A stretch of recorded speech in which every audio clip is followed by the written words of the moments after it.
everybody. Welcome to another installment of Live and Coffee Current Events and Politics in Luqman Nation. The most controversial, the most threatening, the most dangerous show on social media. I love saying that, I fellas. know, I know. I always let him say it because I know he loves it. Yep. So, today is Sunday, April 12th. Happy Easter. Blessed Easter, blessed Passover. Happy Sunday to our friends and family who do not observe any particular faith. We're glad you're with us. We hope you are doing well and are remaining safe. What do we got for today? Well, let me start off first of all by saying that let us first of all apologize for being late. It was my fault, y'all. Oh, No, it was my fault. But we apologize for being late, and we're working towards to trying to be on time. Um, and also, we want you to share this video, invite your friends, your enemies, create a watch party.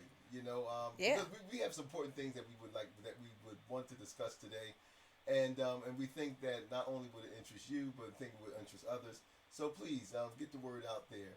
So one of the things though, Jackie, that I also like to give a shout out to Chanel Pittman, Marilyn Francis, Uncle Brother, Mm-hmm. my family, who we had a family chat today. That seems to be the trending thing now. Yeah, I It's, mean, like yeah. since the those of us who are staying in, a Mm-hmm. lot of us are finding ways to still socially connect with each other. Yeah. My family has the brainchild of my sister and them. Are doing what a lot of people are doing, and we're having you and I sat in on our family Mm-hmm. chat, Yeah. with the Zoom and the Mm-hmm. duos and all this stuff. Now I'm Right. still trying to figure out all this stuff. Yeah. He just click on the link, and Yeah, that's yeah, yeah. That's it. Yeah, it. that's it.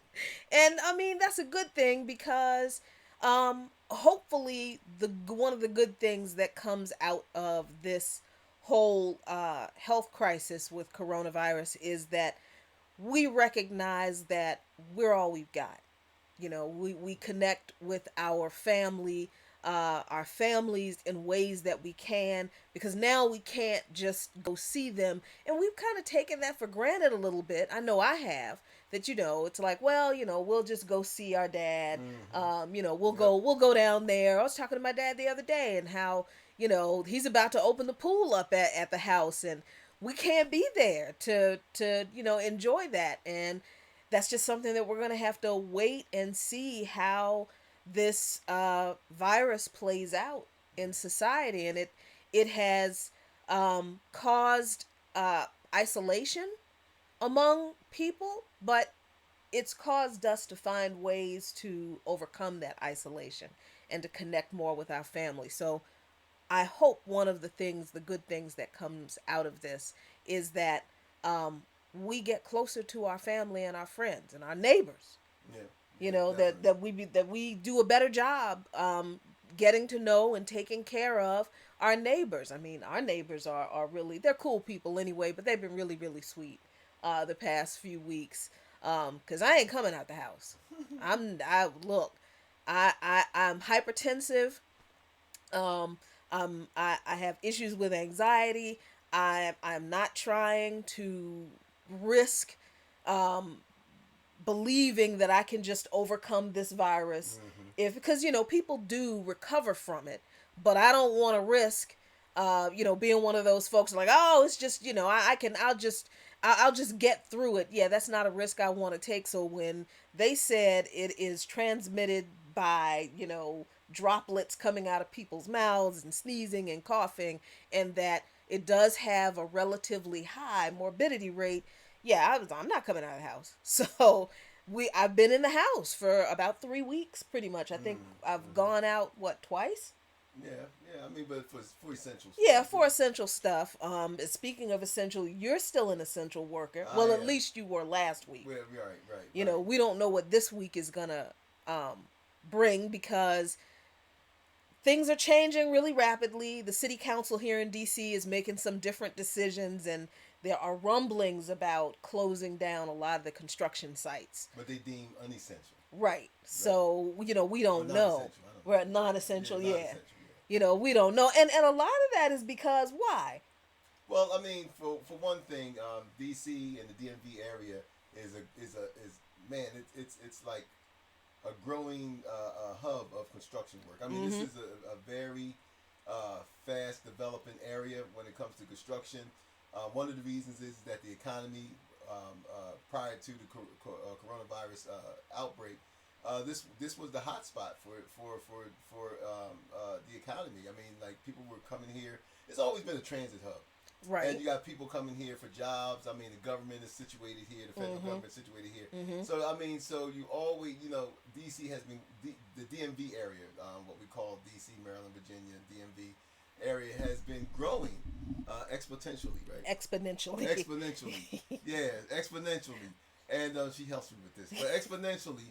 And so that's a lot of construction jobs. Mm-hmm. These high salary people need some place to live. A lot of A lot of gentrification. gentrification Uh going huh. on, and so so this create this it's a lot of construction going on down here. Now, since we're dealing with the coronavirus pandemic, excuse me, now it's a thing where well, we can hold off on building these expensive condos and living spaces for the upper middle class or and Mm-hmm. the wealthy, and concentrate more infrastructure work. So this is what's happening now. Right. A lot of my job, I've been really working on a lot of what they're starting to classify as non-essential construction work, which is building the condos. Some of you see in our videos in the past where Jackie and I would do segments, and I would tell you, oh, we worked on this building, we worked on that Mm-hmm. building, especially when we did our homeless crisis Right. series. Right. And so it's like to the point where that's mainly where I've been relegated to. But now that they're really trying to get a curve on this, and I just think that I just personally I believe that there is no getting the curve on this. Hmm. And we're going to talk about this later on in the show. But there's no getting the curve to this. I mean, if you were going to catch the cat by the tail, the cat scratched us and bit us and got away. I think that it is too late to get a curve on this in this country. We have already, as some of you know, that we have already, and when I mean we, this country has now surpassed all the other nations in the world Mm-hmm. as far as coronavirus's deaths go.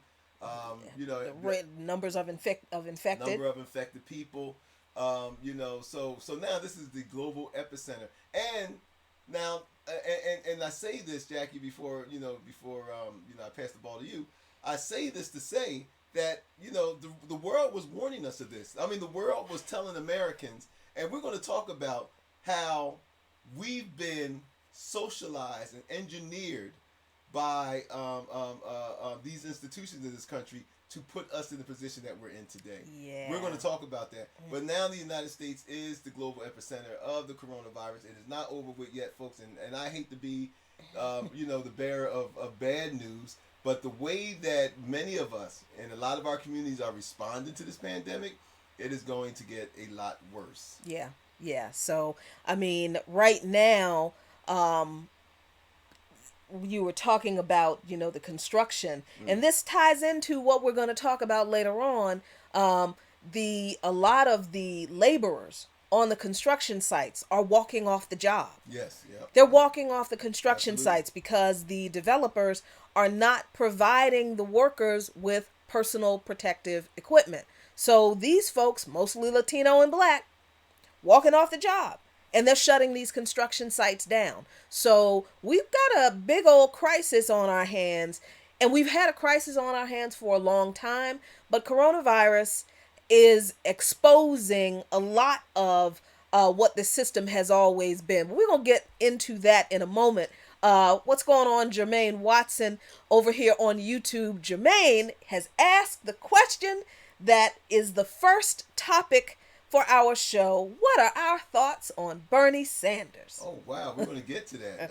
We are, and but before we get to that, I just wanted to say that this morning when I was looking at, I was surfing through Facebook, social media, and there were a lot of videos, a few videos that I saw that people posted about what life is like now. I mean, and it's like, I mean, you talking about apocalyptic. I mean, they showed one live video of the Wailing Wall because this is Passover. Oh, right. And I mean, you see like maybe a handful of worshipers, at the Wailing Wall, which under normal circumstances would be, I mean, people be on each other's back. Yeah.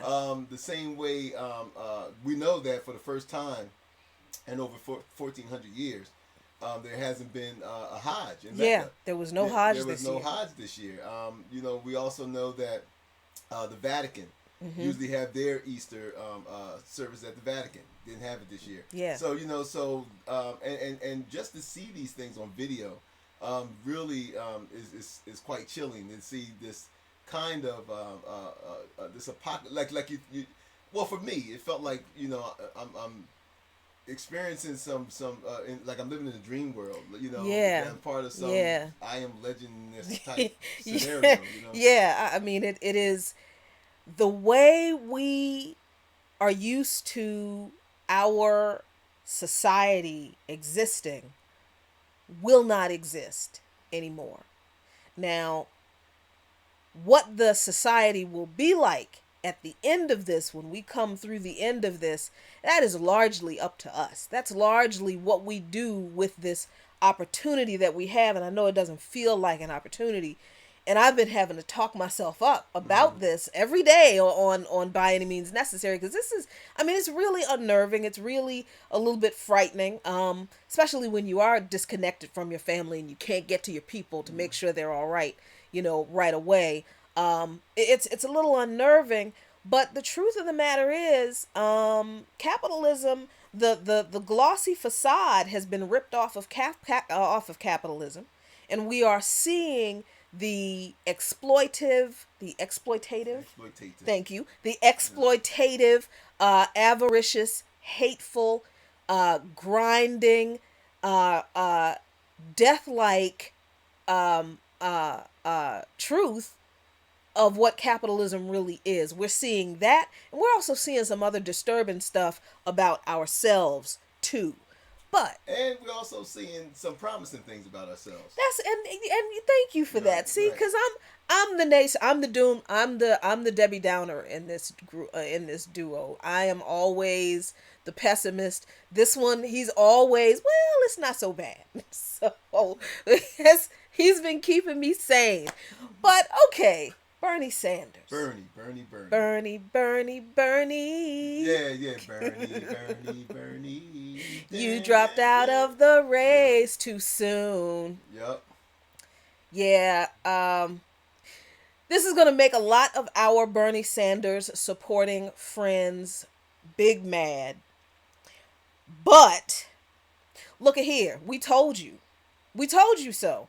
And I have to give my husband his big ups right now, because you were right. Mm-hmm. You were right that when you said a few weeks ago that Bernie Sanders probably didn't even want to be president. Right, and I'm not proud. I'm not rejoicing over that prediction. I'm not rejoicing over that because I felt that there was a lot of good, and there still is a lot of good, but there was a lot of good coming out of the Bernie Sanders candidacy. Look, folks who have just joined the Sanders campaign. Some of you, because we get the attacks on our page, and some of you don't realize that we were on the front line with Bernie Sanders when he first started running. We were the ones that was traveling to Philly in 110-degree heat. Yes, we did. That We was were following Bernie Sanders around. We were working with another group at the time, and we were the ones that was up there. I mean, we were Team Sanders all the way. We were at the convention in Philly. At the convention. We were in Philadelphia 3 days before the convention. Yeah, I mean, we were even getting ready to throw down if we had to throw down. If Bernie would have gave the order. And when they tried to do what they did, and we were ready. I mean, it was raining on us, and we was like, man, we ready to throw down. And all Bernie got to do is give the order. So some of you don't know that about us. Yeah. But after a while, we stayed back. Even though that I know me personally, I've always been a supporter of Sanders's his ideas, his proposals. What he want as policy, what he want this nation to be like. I'm all in, but I felt that, as I had stated a couple of weeks ago, I've always felt that Sanders, and this is not just something that I just came up with. I even felt during his first term that I felt that the way that he handled the controversy with Hillary supporters and the way that the convention went down, I Mm-hmm. felt like this is not a man who's really fired up on being president. And I said, but I hope I'm wrong. But then on the second, his this recent campaign Mm-hmm. endeavor of his, the way that he done it and the way that he was handling things and the way that information, because see, Jackie and I, even though we're still small potatoes, we connected with some folks who have who have insight into some of Sanders in the circle, and so they drop little tidbits and bibbits with us, and so we understand that it's not just our thinking that that Sanders somehow, that I believe even sabotaged. I don't know if it was purposely or not, but made some decisions which probably sabotaged his chances of being a little bit more successful. So when we've seen these things, and in my mind, the Luqman theorem, which we have here, Yes, the yes. Luqman theorem was like, well, I don't know if this guy really had his heart is really in it. I think that he and I stated this before. I think that Sanders saw the disappointment of Occupy Wall Street. No one talks about Occupy Wall Street and the disappointment that it did for the left. And I think that Sanders, being an elder statesman of the left, felt like he has to throw his hat in there. It's like a boxer that has to save his sport because he see that the sport is being corrupted somehow, or someone else who has to come out of retirement and be like, hey, I got to save this. And I think that I think in retrospect, looking back at it, I think that Bernie Sanders threw his hat in the ring because I think because mainly of the disappointment of Occupy Wall Street, and felt that somehow he can get these that he can get this conversation Mm-hmm. started again on a national level, done right this time, that Occupy Wall Street failed to do. And you know what? I cannot. After seeing what Sanders did last week, was it just last week? Mm-hmm. Yeah, it was just last week. Tuesday, Wednesday, because it was the day of the Wisconsin primaries. Maybe it was Tuesday when he decided to drop out. And I mean, I thought about what you said, and I was like, dang, he's right. He was right. Listen, Bernie Sanders had amassed leverage solely by virtue of coronavirus spreading in this country the way it has been. Now, I know that sounds really macabre. I'm sorry that it sounds just really gross and disgusting, but it's the truth. Like, reality itself has proven Bernie Sanders' platform right. Exactly. Yep. So when you have that kind of leverage, and this was the pivotal key thing, I think, Abdus. Mm-hmm. And we were talking about this last week, how the Democratic Party did not come out and condemn the Wisconsin primary going forward with in-person voting. Right. Not only did they not come out and not condemn it, but Joe Biden came out and said, oh, it's perfectly safe to vote. It's perfectly safe to go. Bernie Sanders said the opposite. Not only did he say that it is not safe to hold the primary, he went on to say that I'm not even going to do any get out the vote efforts because I think it's irresponsible to be telling people to go out and vote.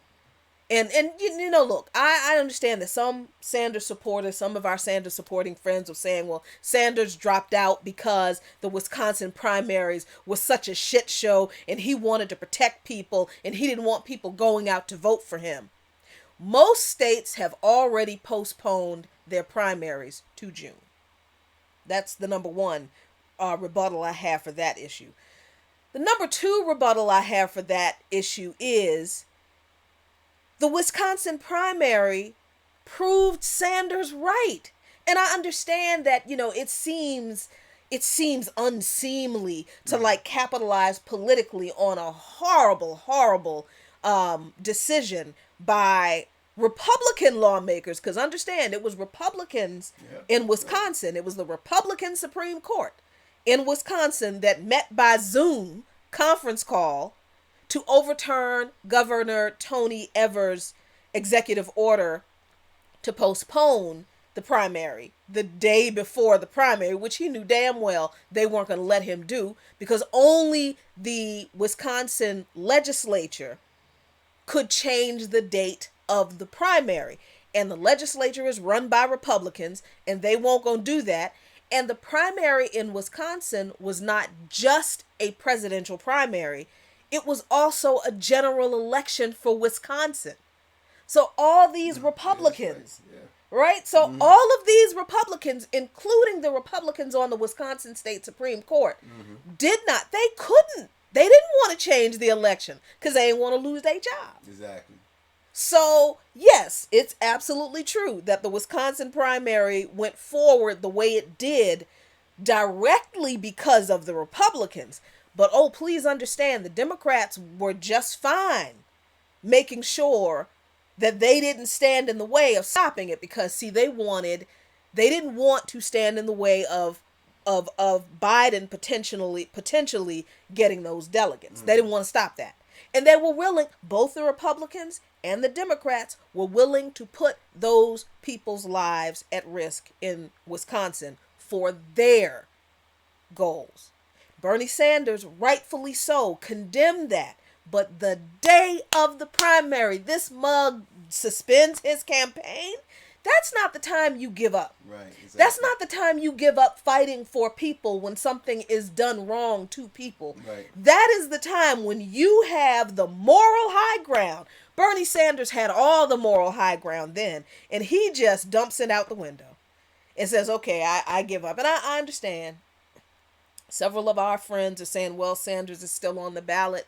He just suspended his campaign. He didn't really drop out. I don't understand how people get that. Everybody else who has suspended their campaign, did they, where they at? How are the rules any different? How are the rules different for Bernie Sanders? Y'all got to stop doing, well, it doesn't matter now because he's never going to run again. So I can stop telling people y'all got to stop doing this, that, and the third with Bernie Sanders, because you ain't going to do it again. Sanders ain't going to run again. But, I mean, yes, Sanders is still on the ballot in the rest of the primary states, which means you can still vote for him, and you should, I think. Which means he can still get delegates. But I am wondering what you think about people saying that this is a strategy that Sanders is employing, that he's going to use this strategy of working in the background to get Joe Biden to adopt more of his policies.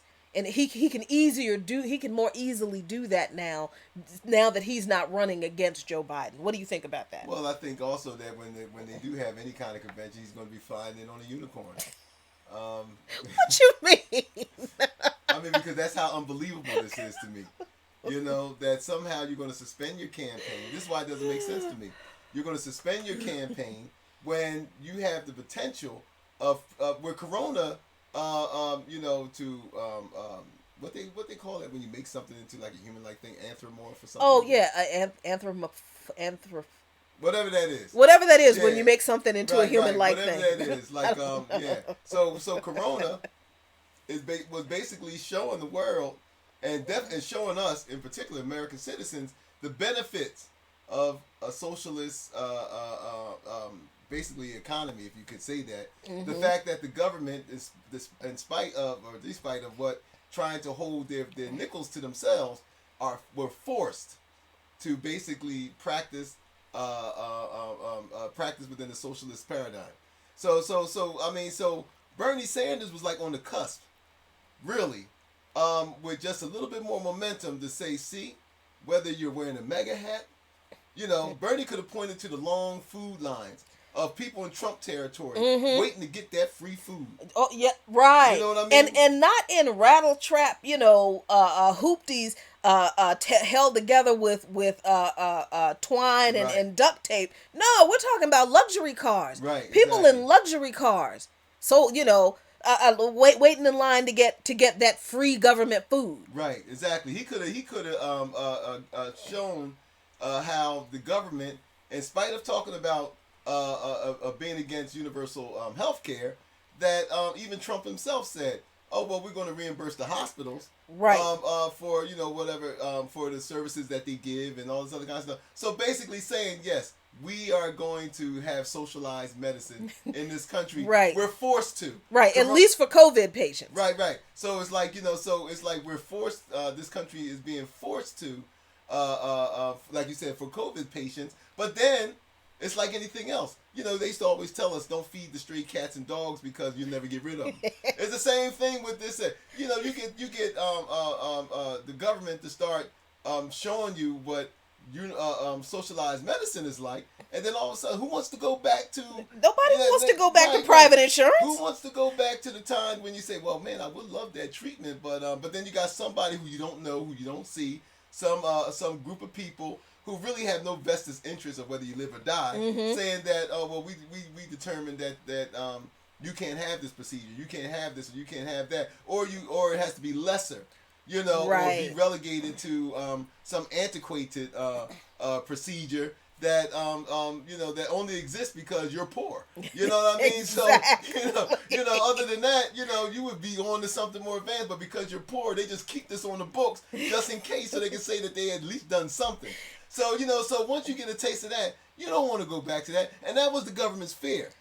Right. The government's fear was like, wow, here it is that we're hoping that Corona does what she do, or he does, not to want to sound sexist, but what Corona does what it does and get the hell out of town so we can go back to business as usual. This was all the talk, Jackie, about Trump and them getting up there saying we want people to go back to work. Right. Because they wanted to go back to their normal. Exactly. Which was profits, screwing us, and having everything. But because Corona is hanging around, it's like, and Corona is showing their ass, it's like, it's like, wow, we're afraid that once we have, and they have to do this. See, that's the thing. So once they do all of this stuff, and people get the taste of what that is, we're gonna be like, oh no, hell no, we don't want that. Yeah, no, you don't. I mean, what was it? 174,000 people lost their health insurance today, who had been laid off previously because their health insurance was tied to their job.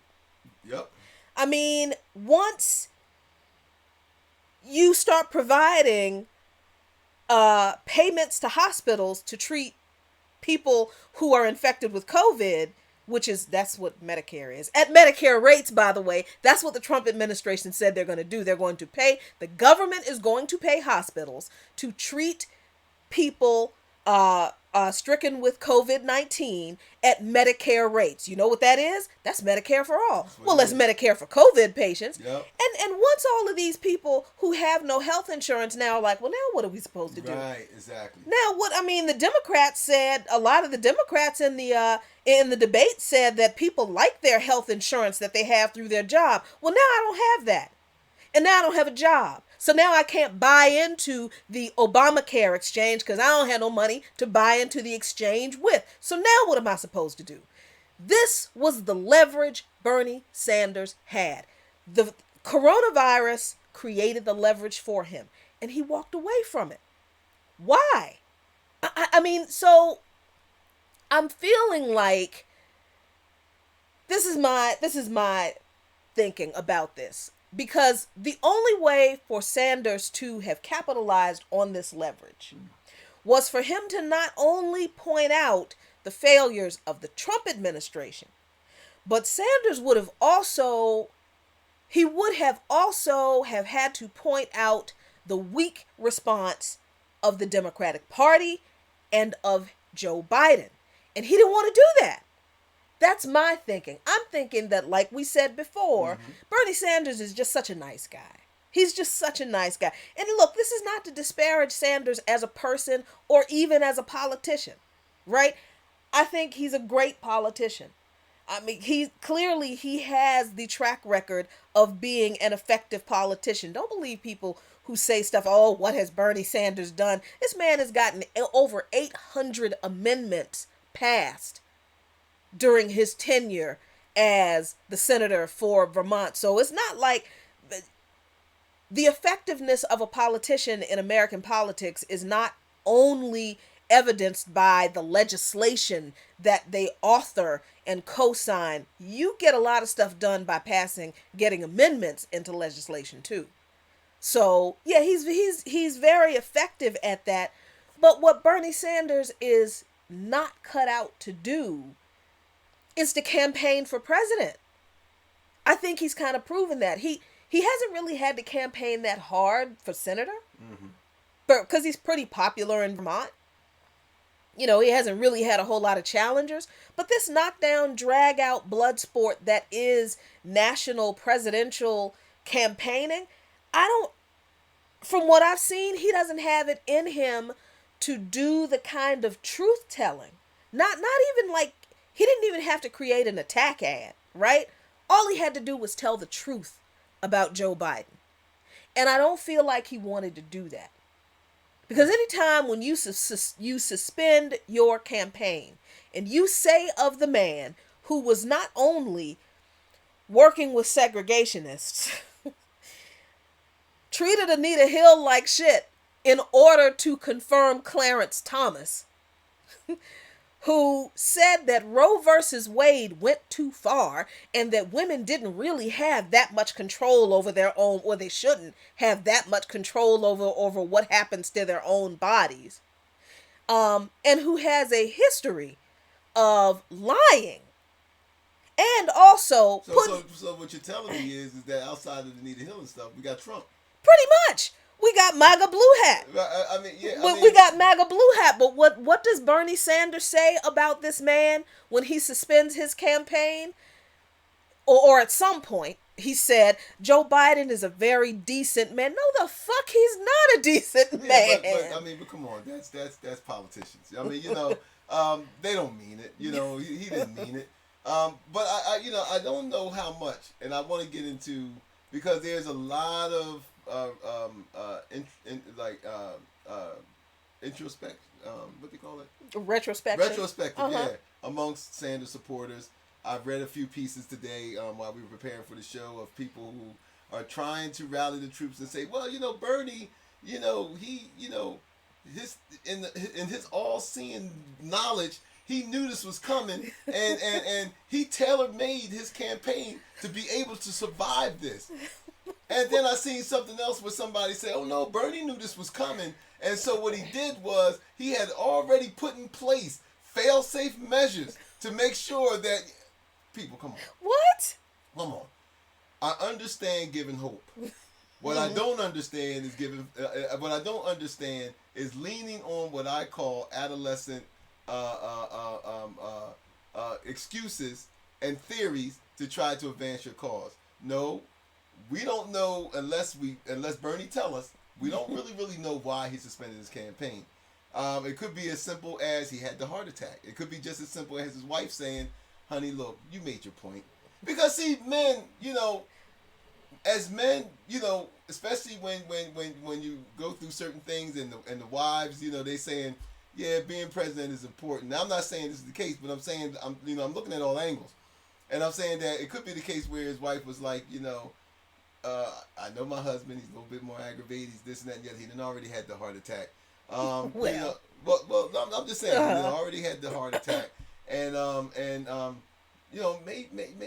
maybe I don't want him to, do this, But what I'm saying is the fact that we really don't know, unless Bernie sat down and tell us. Now, yeah, I may be reaching, but I ain't reaching no higher than some of them folks who's talking about Bernie has this vision. That's true. You know what I mean? So look, I'm in the same. I ain't reaching no higher than them. But just to show that Jackie and I aren't haters, because like we said, when Bernie came out, man, we didn't just sat online like some folks did, and sat up there and call, and we're the Bernie bros and girls and all that stuff. We actually put our money and our resources to supporting this man. So so I think that we have some right to either be critical here. What I'm saying is the fact that just to show you that Jackie and I aren't haters, because we're not. That what we wanted to say, instead of painting and creating these Alice in Wonderland type scenarios for Bernie Sanders. No, there's no rabbit hole. And what we're saying is there is life after Sanders suspended his campaign. Jackie and I are going to tell you, or we're going to explain what we believe is yes, the movement can go on, the so-called political revolution can continue, but Jackie and I, in the way of strategizing, are going to explain to a lot of Luqman Nation people who support Bernie Sanders that there is life after, because Bernie isn't going to run again, and there is life where this movement can continue on and could be successful, but we're going to, but you have to be able, and we're going to share this with him after the break, of how we believe, what the plan we believe that that the post Sanders campaign, how this can continue and how eventually it could capture the hearts and minds of Americans when we come back. Yeah, you ain't gonna like it, but you know how we do. But stick around. We will be right back in about 3 minutes, maybe a little less, perhaps.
The most show on social media.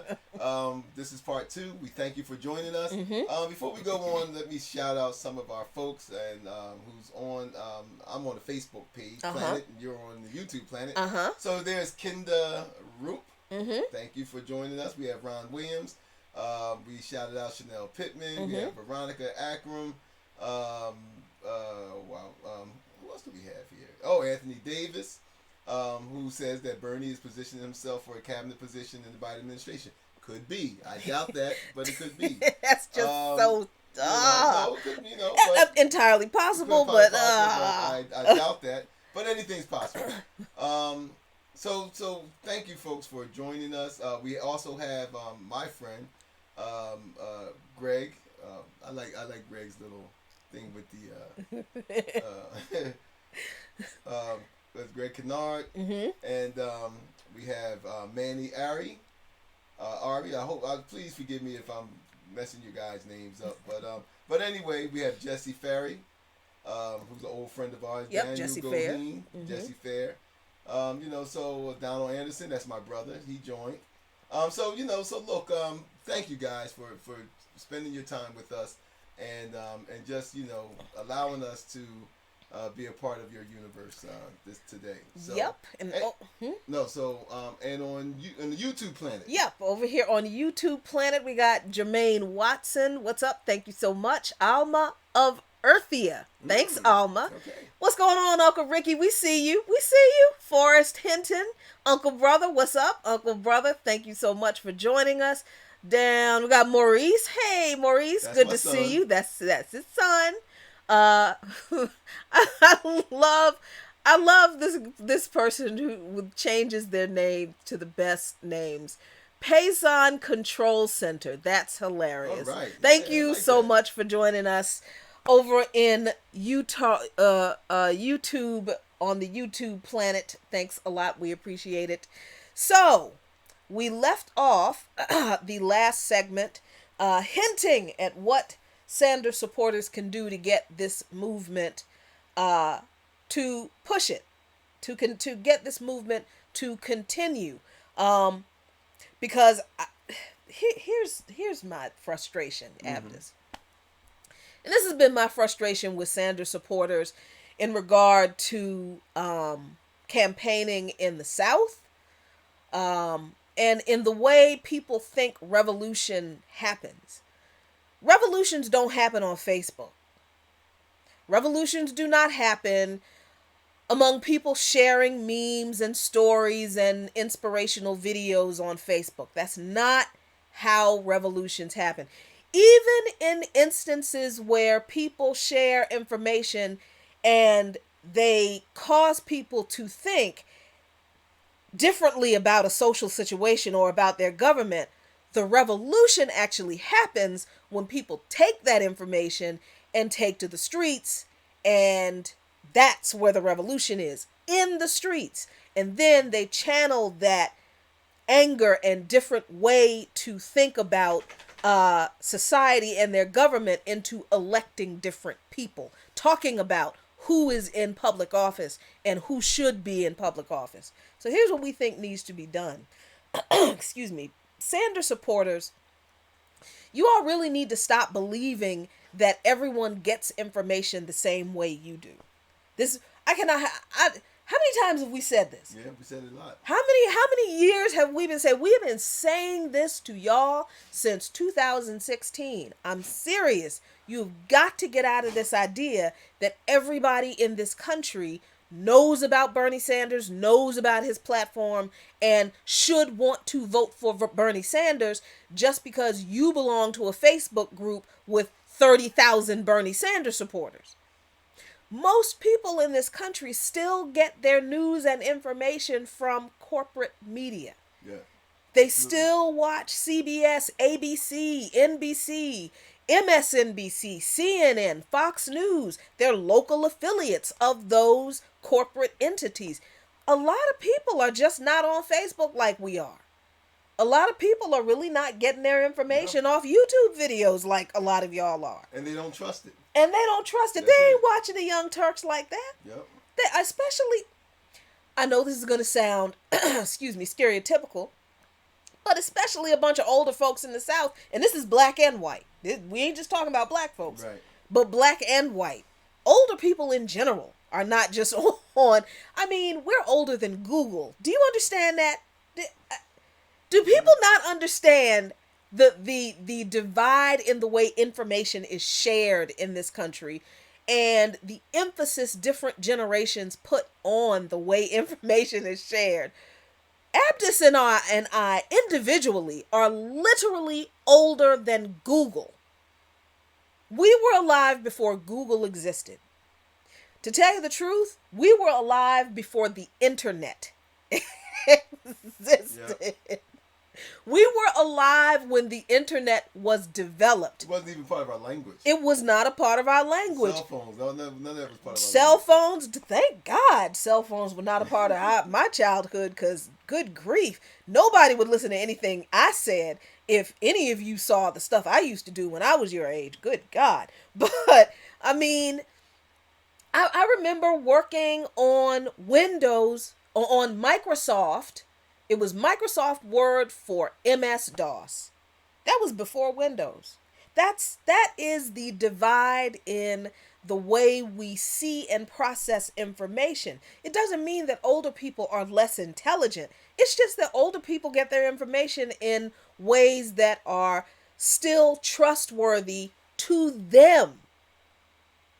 And so you have to be willing, as we say in revolutionary circles, you got to be willing to struggle with people who do not see things the way you do. And that means getting down in the trenches with people who don't access information the way you do, who don't see the society the way that you do, because a lot of people don't see that there's anything wrong with the Democratic Party. You have to make people aware of these issues. A lot of people don't see that there's anything wrong with corporate media. It's still trustworthy to them. You have to be able to struggle with these people to point out the contradictions in what they are seeing and the truth. If you're not willing to do that, then don't call yourself a revolution. That's not a revolution. You don't even have a movement if you're not willing to get in the trenches and do that level of grassroots organizing and education with people. That's just step one. That's just the first step. Yeah, I mean, I agree. I think that there has been successful movements that have started on social media. We talk about the Arab Spring and all and other movements which have their genesis on social media. But they're not sustainable. Right. And that's the problem, because after a while you have to get in the streets. Yep. So yeah, you can get everybody's attention and say, hey, like the Arab Spring and you had this momentum, but then what happened? The momentum was lost, because what happened is social media, government shuts it down. Mm-hmm. So then your information pipeline is done Excuse me. at least via social media, which is why the social media way to go is very vulnerable, because as long as government has the ability to shut it down, you can't have a sustained movement that way. Yep. So eventually you have to really hit it and quit it. Get folks get the information out there quick, and even over here too, before government be like, oh, it's too much, let's shut it down. Yep. And by that way, we created the firestorm of people saying, oh, hell no, I'm getting out in the streets. And then that becomes a much more a greater problem for the government to handle. I think also that the way that politics are played is played out in this country, and what I mean by that, the dialogue, is that people have a tendency to speak to what they call the echo chamber. Mm-hmm. People have a tendency to speak to the choir. Yeah. So Bernie Sanders supporter or Biden supporter or whatever, Hillary supporter, they talk to other Hillary supporters. They talk to other this, and everybody else is stupid outside of that. What happens is that it has to be a willingness to engage people with different ideologies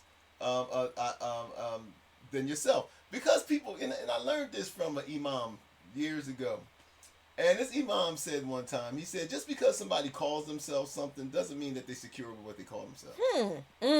Wow. You know what I mean? So because somebody says I'm a Trump supporter, doesn't mean that they're secure with that Trump supporter, but we would never know unless we gauge them in dialogue.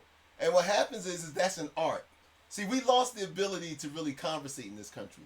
We lost the ability to really have constructive conversation, because our media and everything else has turned into bullhorns. Social media has turned bull. So we're sitting up here, and instead of exchanging ideas, we're sitting up here and like, well, I'm going to convince you that I'm right. Right. And then the other person is going to try to convince me that they're right. And so I remember this same imam who said one time, he said that every time that he engages in dialogue with someone, he always sets the criteria and says, look, either we're going to have a conversation, which means I listen to you, you listen to me, and we can have a conversation. But what I'm not interested in is a lecture, which means that I just shut up and you talk to me. Right. Or you shut up and I just talk to you. Right. So the way that our news mediums, especially cable news, and the way that news has devolved, I won't say evolved, the way that news has devolved in this country, you won't get the Oxford debates no more that we would have when William F. Buckley and James Baldwin and others, when they had these exchange of ideas, both on the other political divide and ideological divide, on two opposite sides. But yet you were able, if you were in the audience, you were able to clearly hear both sides. Right. And so we have lost that in our culture. So I think that what has to happen again, and that doesn't mean that we have to change the culture. What it means is that we just change how we go about it. Right. You know what I mean? So right. we don't have to be, we don't have to change the culture to bring it back to those type of things. But I think again that if I believe in socialist policies, if I believe in socialism, even on a basic level, then how about practicing that and engaging that with the people that I live around? Exactly. Which is why, the organizations we belong to and the organizations we support, every single one of them has teach-ins. They don't call them, they might call them book studies or a study group, but that's what it is. Right. It's a Exactly. teach-in. And it comes from the old revolutionary model of you got to educate people before you can organize people. And once you organize people, then you can mobilize them. But y'all want to go from seeing Bernie Sanders' platform on social media to immediate mobilization, and that's not how it works. Well, that's not going to happen. That's not how it works. Right. And you know what? The Tea Party gave us I was the getting ready to go in platform. there. Yeah. So pick that up. Well, no, I was just going to say that as much as we don't want to admit it, but the Tea Party has basically took the blueprint from previous revolutionaries, because that's what they did. They didn't invent this way. They didn't come up with this way. All they did was take a wheel that nobody else was using again, and they took that wheel and they reintroduced it into activism. Their activism. See, we think that activism only means when we're trying to get something. Right. But they were activists too. They were activists too. They were just their activism was just on a different ideological stage. Not in the beginning though, but then it wound up being hijacked and stuff. But I won't get into that. But what I'm saying is that they took a blueprint that was used by other activists, and they put that into motion. And what they did was they wasn't worrying about getting to the White House that year or in the next 4 years. Their thing was, we are galvanizing this movement, and what we're going to do, because they understood, and we need to understand, that all politics are local. That's right. So then they said, well, look, we want a Tea Partier who's going to be dog catching. And we want, and see those of us who's in our Ivy Leagues and we're smoking our pipes and we're looking at, look at these hicks. These silly Bible thumping fools. And they want to be the sheriff and they go, Oh, but what happened is that these people, because politics are local, who did they engage with? The local population. That's so right. what happened is that they were able to take their ideas and be able to communicate them not all the way across the country, but right there where they are. So when you seen the sheriff and he was a Tea Partier, that was the person you engaged with every day. And so these ideas started to spread. Then what happened was they said, you know what, Bob, you need to run for governor. Bob ran for governor. But there was enough influence in the thinking of the population politically that now it's like, okay, we're tired of the Republicans, the establishment Republicans. Now, the Tea Party thing sounds good. And then all of a sudden now, here you got Bob becomes governor. Then enough Bobs become governor. And now again they're saying, and then what happens is they start to put fear into the establishment. Now, it's not that the Republican Party excuse me, is trying to, which they did try to control the momentum of the Tea Party. They did. But they lost control. Now they're trying to do their best to tell me, and this all went in not with just only the dissemination of ideas between the populations, but then what happened is talk radio got involved. That's right. And talk radio. Right. Rush Limbaugh was not a Tea Partier, but he understood that if he was going to continue to eat, that he had to talk to what these people wanted to hear. He saw the winds of change in the populist wave in Republican America. He saw where that was going. So he hitched his way. Him and every Mark other, Levin, all of the right-wing talk radio folks. I've listened to these guys because, yes, I was a nerd, and I listened to these guys when I was in high school. When I was in high school, I followed Rush Limbaugh when I was still in high school. That's how long he's been around. I remember listening to him at night, right before I went to bed to get up for school in the morning when he first had his TV program. So I've been following Rush Limbaugh. I've been out of high school for 30-some years. So that's how long I've been paying attention. This guy, he, just like any entertainer, any opportunist, he changed with the times. So now you got this what we consider this crazy Tea Party thing coming on, and all of a sudden he's like, well, hey, if I want to keep on being relevant, then I got to speak to them. Air America. The reason why Air America failed so much because it didn't do that. That's right. You know what I mean? Yep. So Air America, because this is the thing. Sometimes we could be so complicated that we can be so complicated, sophisticated that we lose our audience. And what I mean by that is the Tea Party message was simple. It was like, we don't like this, we don't like that. Yes, it was tinged with racism. Yes, it was tinged with a lot of crazy stuff and all the stuff. But they kept their message simple. Air America, I remember when Air America first came on.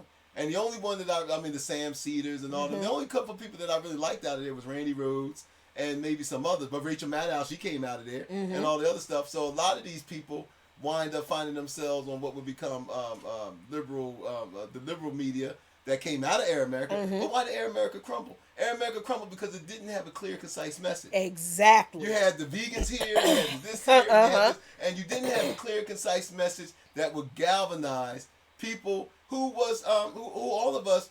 It didn't bring people together on the left. Right. It might have brought some, but it alienated others. Exactly. It was not speaking to the needs of the people that it wanted to bring into this coalition. Exactly. The Tea Party did that. Now, we're not talking about their messaging being successful, because the Tea Party is shit.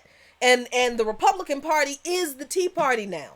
The Tea Party, you want to know how to take over a political party in this country? The Tea Party showed you how to do it. You start with those little small meetings in people's churches, and picnics and little state fairs, and you talk about how you don't like this with the government and you don't like that. Right. And yeah, you might have 5 people, but then those 5 people start telling other people, and you start talking to the issues that people are angry about, and the next thing you know, you've got a person who is a Tea Partier, like you said, running for dog catcher at first and recorder of deeds, and it might not seem too big of a deal, might seem inconsequential, but then the next election cycle, 2 years later, we're not talking about presidential elections now.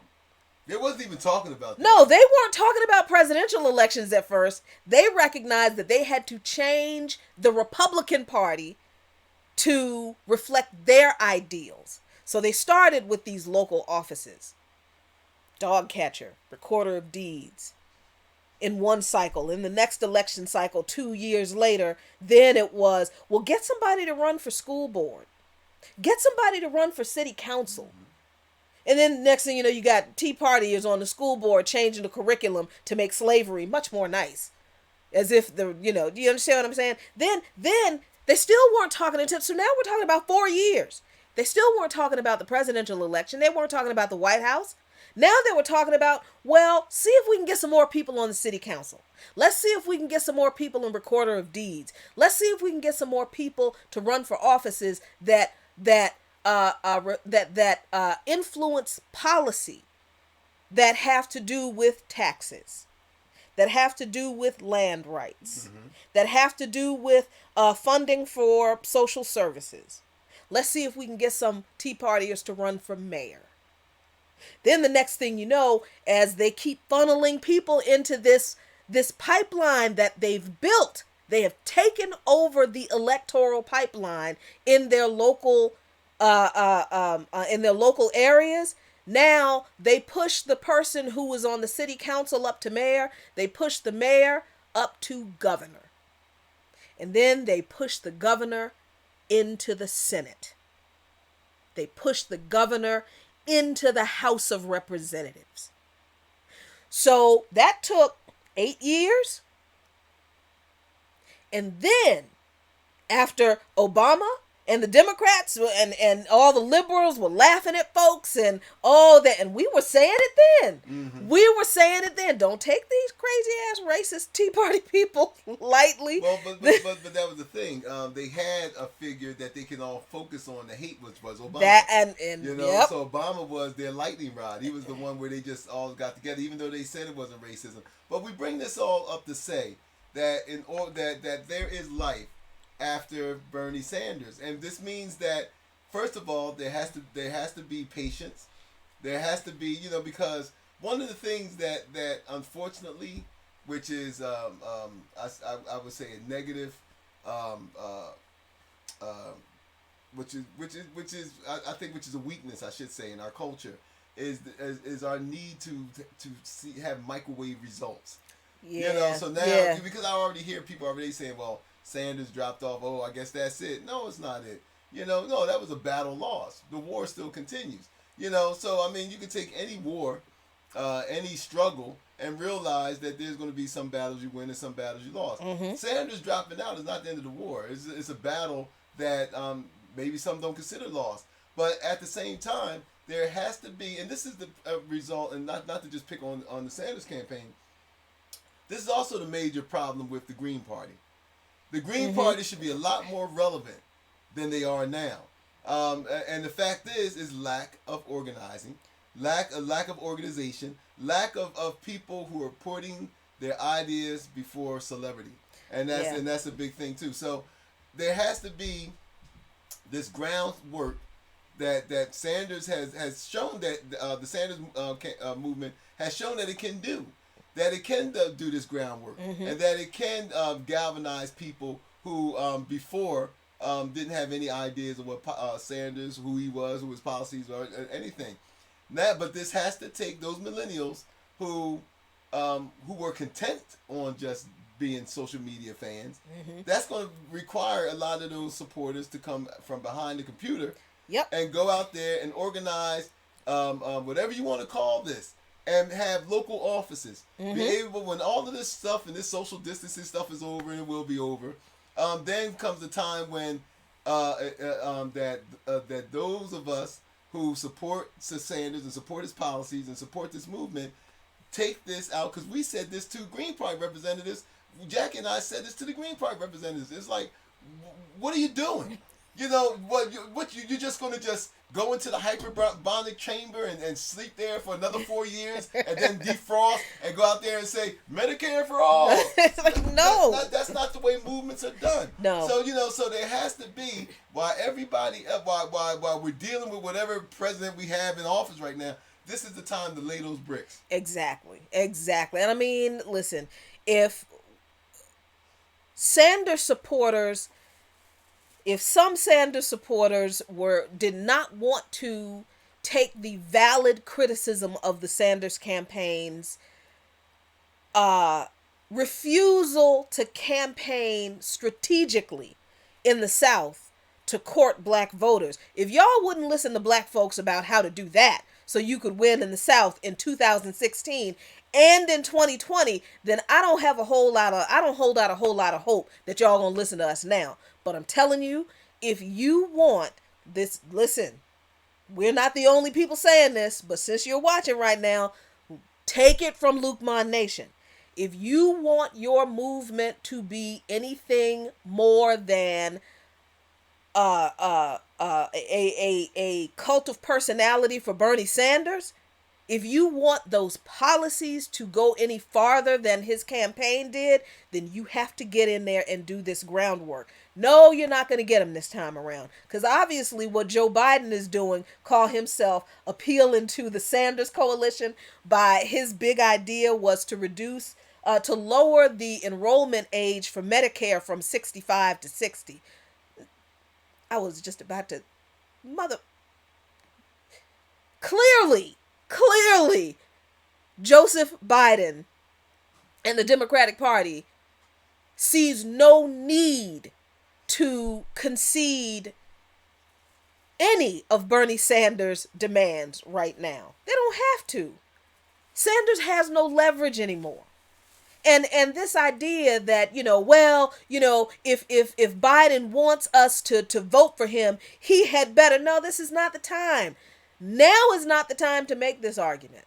The argument needed to be made to Bernie Sanders.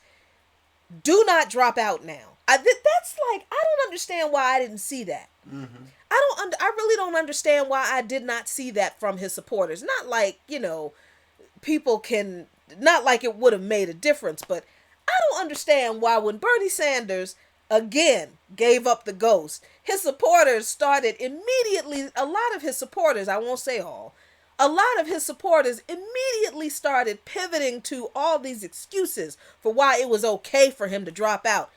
If you aren't willing to fight for your own campaign and policies, I don't know what y'all expect. I can't talk about it no more. Let's talk about COVID-19. Lord have mercy.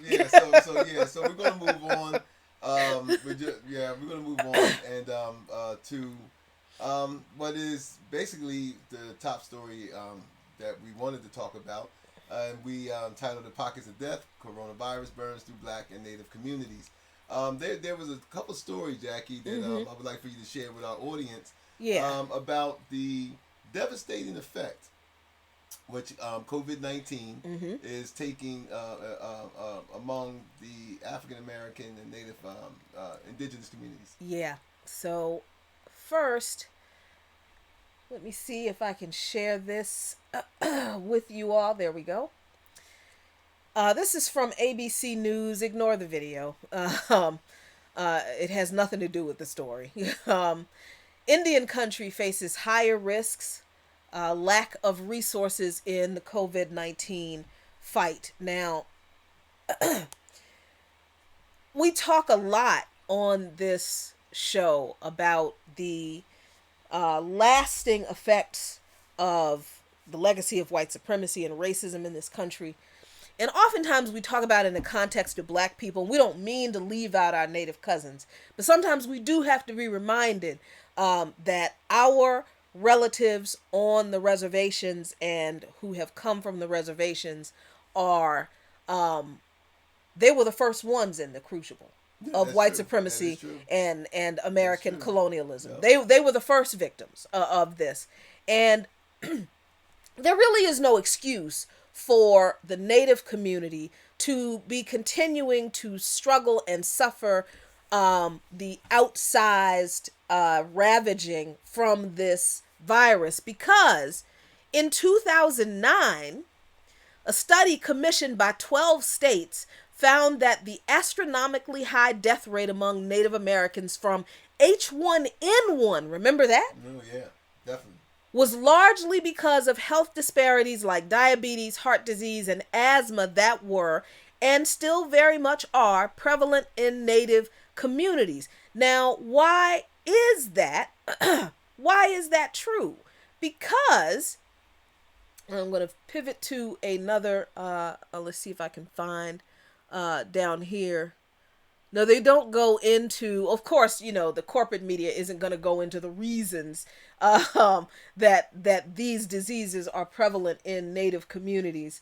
But you and I, we all know what the reasons are, because our Native cousins on the reservations and who have come from the reservations are denied access to quality health care. The Indian Health Service is garbage.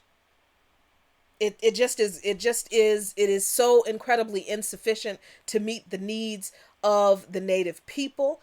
Many people on native reservations, 30% of people who live on native reservations don't even have running water. That was true in 2009. It is true in 2020. Native poverty on among native populations is astronomical. It is over 50%. The reason diseases like diabetes and heart disease and asthma are more prevalent among those communities is because of the lack of decent food options that are available to those people. They live, not only are reservations in the literal desert, most of them, but there are food deserts around them too. So these are conditions that have existed in native populations that the United States created. Native people didn't do this to themselves. The United States slaughtered native people and decimated the population in the 19th century during all the Indian Wars and the expansion of the West and stealing these people's land and all this stuff, and decimated the native population to an untold, maybe hundreds of millions, down to about 250,000 by the 19th century. By the time the United States government started forcing what was left of the native people onto these remote desert reservations Well, where they couldn't farm. right, right. No, I just wanted to just interject that there's some sources that said, I heard this from our brother Jay Nightwolf, Mm-hmm. who said that when Columbus came here, there were like 100 million Native Americans. Right, right. You know, And you we have to. I've got to find the documentary that that talks about there is a Franciscan monk, and I know one of you knows who I'm talking about because we've talked about it before on Brick by Brick. But there was a monk who chronicled the exploits of Christopher Columbus when he came to what we call Turtle Island, which is North America. And the monk became an advocate for Native people once he saw the slaughter that Columbus and his men perpetrated upon the Taino people. Taino. Taino, thank you. See, we help each other with our horrible mispronunciation of words. It's not intentional. We honestly mean no disrespect. I think we just talk so much, we just can't get words right. But we'll find that and we'll drop it into the description for you to look it up. But you have got to understand the scale of genocide that was committed against indigenous people on this land, to the point where by the 19th century there were only about 250,000 Native people left, and those people this government pushed on to completely worthless tracts of land in the desert in the middle of the country somewhere. Couldn't farm, nothing around them. They were literally pushed off onto these pieces of land, basically to left them to die.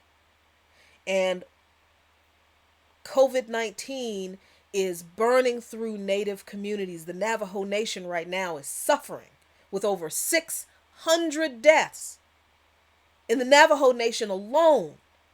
Not because the Navajo Nation people are doing anything terrible about their lifestyle, but because of the colonization and white supremacy that put those people in a position systemically so that they are more prone and predisposed to diseases that make them more susceptible to a virus like COVID-19. The blood of the Navajo Nation and the Native people is on the hands of the United States government. Again. But it's not just the Navajo people. It's not just Native American people. It's us too. It's African Americans and Latinos We also live on reservations. We live on reservations too. Our reservations are just in the cities. Yep. We live on reservations too. Most of us just live on urban, and we call Southeast DC a reservation all the time because that's what it is. Let's throw up these statistics about the high death rate among African Americans of COVID-19. This is from BuzzFeed News. Why the coronavirus is killing Black Americans at outsized rates across the U.S. Look at this. Look at these statistics, y'all. Now, these are not, obviously they're not final numbers, right? Because we're not even really in the middle of this thing. Mm-hmm. We are just at the tip of the. I mean, we're not at the peak of the curve. I think we're probably at the middle of the ascent. Mm-hmm. In Chicago, Black people are 30% of the population, just 30% of the population, but 70% of the deaths from coronavirus. Milwaukee, we talked about this, in Milwaukee. In Wisconsin, 26% of the population, 66% of the deaths of coronavirus. Louisiana, 32% of the population, 70% of the deaths. Mississippi, 38% of the population, 71% of the deaths. Y'all see these statistics? So why is this? I hope you're shocked. I hope you're appalled. Oops, I'm sorry. Clicked on the wrong thing. I hope you're shocked. I hope you're appalled because, look, let me tell y'all. You know that we do By Any Means Necessary. We're on By Any Means Necessary every day. And I mean, COVID is the news now. So we're having to report on these stories every day. And my husband will tell you, it's been living with me has been just a bitch because I have been just it's been hard. It's been hard. I have not been a happy wife these past few weeks because it's been difficult to report on these facts every day. And to also have to live with seeing my husband go out to work every day because he's considered an essential worker. And to also be separated from our families and not being able to get to our folks like we want to, to, as we say, lay eyes on them, Right. make sure they all right. That has been weighing heavily on me. And but I also know that it's because of the same colonization and white supremacy and racism that has set our native cousins up to be victims of this virus. Not that anybody knew that this virus was going to happen, but if you knew this was the case in 2009 with H1N1 and you didn't do anything to address the conditions that made people more susceptible to that virus then, how are you going to be surprised that the same group of people are still susceptible to another virus now? Come on. And why are more black people, native people, and Latino people, but especially black people and Latinos in this context, in the cities, in the urban reservations, and in the southern reservations, in the black belt where we're still segregated? Why are we more susceptible to contracting and dying from COVID-19?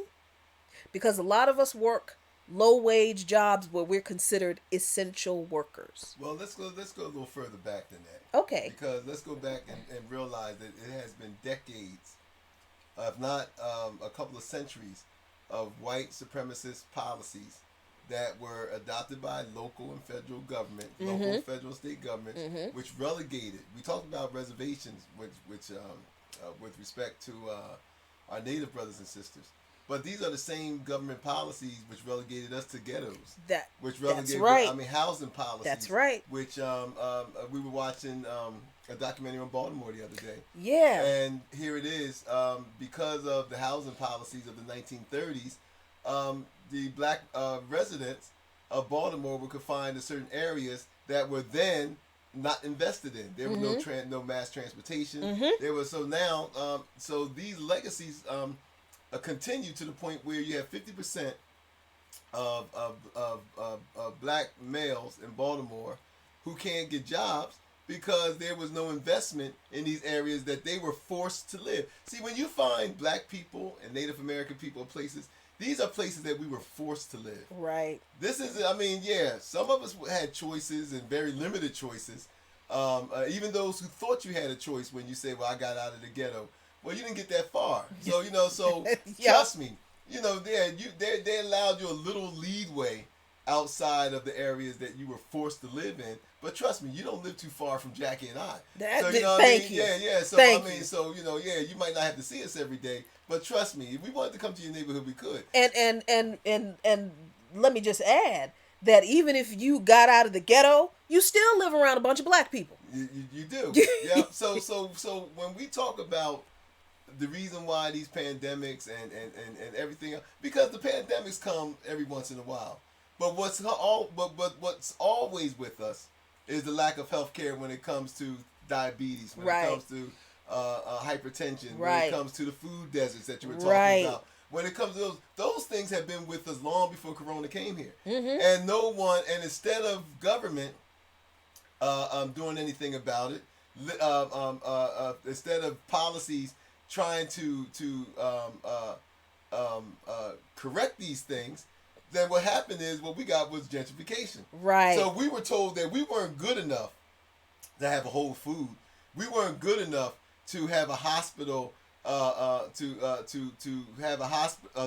have a full service hospital, and not let the other full service hospital just fall apart. Right. We weren't good for that. But then as soon as more affluent residents, more affluent white residents come in, then all of a sudden they're worth more. For the longest time, so many of us had believed coming up that we bought into the myth that the reason why our areas remained Underfunded under and blighted dilapidated and and all yeah. for so long, that because we actually blamed ourselves. We said that, well, we can't because we were here and we didn't take advantage of this stuff around. Yep. We used to believe that. Yep. And that's because they allowed us to believe it. Well, they taught it to us. They told us it was our fault. Right, they taught us and they allowed us to believe it. And then what happens is that when they decide that, okay, your time's up, we're going to move you out, and then they turn on the faucet, and when I say the faucet, the money and investment faucet, then that comes in, but that's not for us. Right. You know, so the plan is that we want this to be a little more whiter, more affluent area, and those folks that was here before, then we're just going to push them out. So what I'm saying is that, and a lot of people know this history. What I'm saying is the fact that COVID is not, this is not, COVID is going through these communities, not because of COVID. What happens is that these are decade long, and in certain cases, a couple of century long government policies, and that was embraced by government institutions, banks. I mean, all the way up to just this present time. I mean, just in this present time, as we know about the housing bubble and how that negatively affected black homeowners and all. So when you don't have money, and that's this whole thing in the capitalist society, if I can make it plain, if you don't have money, and you don't have money in a capitalist society, it's just like our ancestors when they were freed from the plantations and not given money. Right. And expected to survive in a capitalist society, which they did. And the thing of it is because that did not fit the model of capitalism, which has to have something to exploit, then they constantly kept on destroying whatever progress and success that our ancestors and Native American people had, because capitalism can't function like that. Right. There has to be somebody on the bottom in order to exploit. Exactly. So here we are from that centuries long history.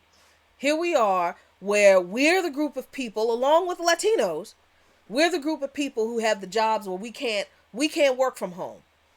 30% of African Americans have jobs where we can't work from home. The percentage is higher for Latinos. Most of us, the poverty rate among black people is 40%. 40% poverty rate. Most of those people work low wage jobs. And we're 40% of the population. So, I mean, we're like a little over 40% of the population. 13. I mean, I'm sorry. 13% of That's the right, population. okay. We're only 13% of the population, maybe. That makes it even worse. That makes it even worse. Yep. That makes it, this is why this is such a problem. With 13% of the population, we got a 40% poverty rate. Most of those people live in overcrowded cities with inadequate public transportation. They live in overcrowded, poor housing, which is not healthy in itself. Most of us live in food deserts where there is no grocery store, or if there's a grocery store, there's only one grocery store. And they're overcharging the heck out of us. Overcharging the heck out of people, has to serve tens and tens of thousands of people. So there are too many people accessing one small area for necessities. So you can't practice social distancing effectively. Then you're poor, so you can't buy masks. And oh, by the way, the government isn't providing the PPE and the necessities you need, and neither is that essential job that you have to physically go to if you want to eat. Now, your job isn't providing you PPE either. Right, and what makes this so dangerous for Black and Native American communities that are already segregated and relegated to certain areas, when resources get low and the government decides who they want it to go to, it's very easily to cut us off.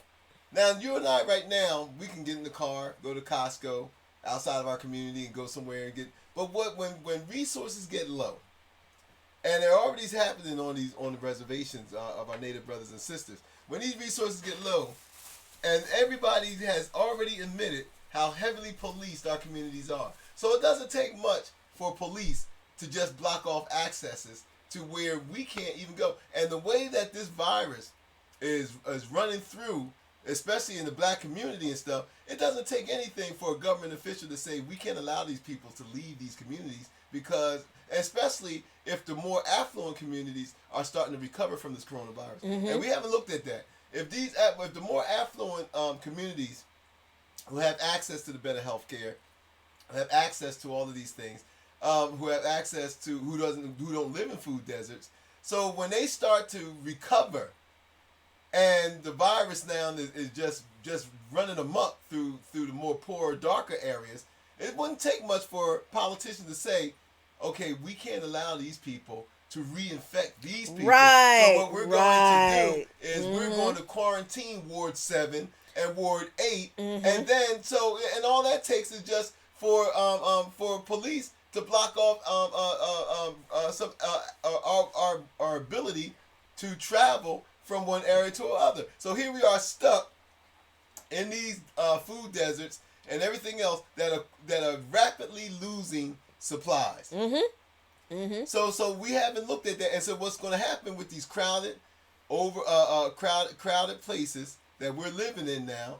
Then what happens is human beings start to resort to what they do, dog eat dog, and all this other kind of stuff. Yep. And so that again, and I know I don't mean to paint these type of scenarios, but it has happened before. And then so what happens is, then the excuse is now look at how they're treating each other, look at the violence that's coming up. Now we got to do something else. So what we're saying is the fact that that this racism, the legacy of racism, and the legacy of discrimination, and the legacy of government endorsed racist policies can really lead to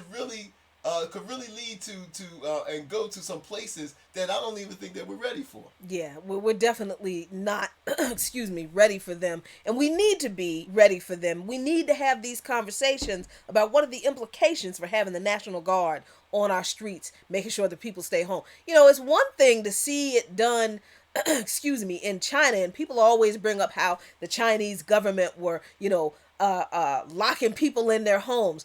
People have to understand that the Chinese government only did that when people were repeated violators of the mandatory quarantine. That was the only time the Chinese government dragged people back to their apartment and literally bolted them in. They welded them in. Yeah. They welded. That was because they kept finding some people. Oh, you out on the street again? That was the only time. But the same authorities were also delivering food to people who were in the mandatory quarantine. They were delivering medicine. They were testing everyone. They were providing, people could call the local authorities and police and say, I need this, that, and the third, and the police would take it to them. So now, if your government is not going to provide you the materials that you need to survive through a crisis, but it wants to penalize you for not being able to survive through the crisis, then who's the authoritarian government? We are the ones who are living under an authoritarian government. When, as one of our viewers said, Bonnie, what's going on, Bonnie? Said that Chicago is fining citizens $1,000 if they're on the street. Okay, you want everybody to stay home, but are you making sure everybody in your city has food? Are you making sure everybody in your city has resources to pay their bills? Have you passed a moratorium on rent? Have you given people resources so that they can pay their cell phone bills, so they can stay connected? If your government is not willing to do those things, but is willing to criminalize your behavior for not complying with their order, to obey them, then you're living in an authoritarian system, and that's where we are. Yeah, you see how slick the government is? What? You get $1,000 stimulus check, and then they fine you $1,000. See, it's that easy. It's that easy, ain't it? You never thought about it. Never thought. Look here, we gonna leave this right here because we got to pick this up. I think we should pick this up on Wednesday. We'll pick it up on Wednesday. We should pick this up on Wednesday because we got some other things to talk about in regard to racism, white supremacy, American colonialism, and the way this virus is adversely affecting And this is the one instance where I'll use communities of color, because it does encompass all of us, Native people, Black people, and Latinos, um, as opposed to the way it's affecting other people. But listen, y'all, if you appreciate and like what you see and hear coming out of Luqman Nation, we ask that you share our videos. You folks on YouTube, subscribe now, hit the subscribe button, subscribe. You folks on Facebook, like and share. You folks on YouTube, next time invite your friends. You folks on Facebook, next time start a watch party. And all of you, please consider becoming a patron of Luqman Nation. You can find us on Patreon under Luqman Nation, LuqManNation. We are doing a better job of posting regular content on our Patreon page. Some stuff that is public for everyone to see, some special things for our patrons in particular. There are going to be all kinds of different stuff, some fun stuff that we're going to provide for you, some videos and some audio clips, just stuff that we do to show you our appreciation for supporting Luqman Nation. But whatever you do throughout this difficult time, y'all, take care of each other. Take care of yourselves. Wash your damn hands. Exactly. Absolutely. And if you don't have to go out and be around a bunch of people, stay the fuck at home. But as always, throughout all of this and whatever it is, just take care of yourselves. You got the last word. Well, look, again, this has been very fun for us always, and but what we wanted to end with for tonight's show is the fact that we talk about the United States being the epicenter of this coronavirus, with the death rate piling up. And as Jackie and I was traveling around, we couldn't help but notice the amount of people who are still ignoring just basic suggestions in order to help protect ourselves from this corona epidemic. And so we started to think that, look, there has to be something in our culture. There has to be something in our culture that allows us to think that this shouldn't happen to us. That we don't have to listen to what the rest of the world has been advising Americans to do. And we spoke about how we have really been socialized into putting ourselves in a position where corona is just running amok through our communities. And one of the things is that we're not the brightest people on the planet. Humans. Yeah, humans. Americans. Oh, Americans in particular. Americans, we're not the brightest people on the planet. Yeah, that's true. And I mean, to sit around and hear some of the crap that I've been hearing from people talking about, oh, it's a virus that China created to get rid of black people. Yes, I've heard that one. There's another one that says, oh, corona's not real. They're just doing this just so that they can just reduce the population around the world. Yes, I've heard this one too. And then when you try to bring some kind of clarity into the conversation, which I often try to do, and say, no, it's just another pandemic, and these pandemics come around periodically and stuff like that. And it's like, yeah, but that ain't what I heard. I heard my man said my man told me that they created this in the laboratory, man, just so they can get rid of black people. Now,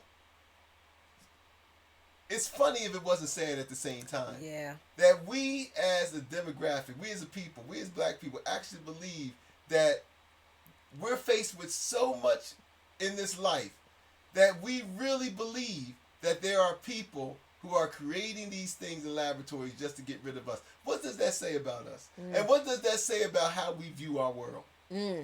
Yeah. Right? So these are coming from young people who believe that there is this conspiracy of creating these viruses just to reduce our population to get rid of us. Jackie said on one of her monologues and gave the history about how some of that is based in a real space, as far as Tuskegee, the Tuskegee experiment, and how black women have been used as human guinea pigs for the gynecology of science, gynecological sciences and stuff like that, and how and I mean just the horrible things in our history Yep, that Native black women were sterilized right by the government. right just the horrible things that we know that has happened to people of color from white supremacists. But to see in 2020, as this virus continues, that you still have people, black people, echoing these sentiments. And I imagine the same thing might be said on reservations with our Native brothers and sisters. That people believe that even in 2020, we still can't trust the world around us. That there is still this attempt to erase us from off this planet. It's a sad commentary on our world. And one of the things that I pray, Jackie, is that once this epidemic is over, that we really commit ourselves to doing the true work of convincing our young people that they have a stake here. Well, that's our commentary on this issue and the things that we see around us as we travel throughout this rapidly changing world. We thank you very much for watching and for commenting. Just you all have been amazing. We thank you so much for your support. As always, be really, really good to yourselves and each other, especially now. And as always, peace if you're willing to fight for it. See you Wednesday, 7 p.m.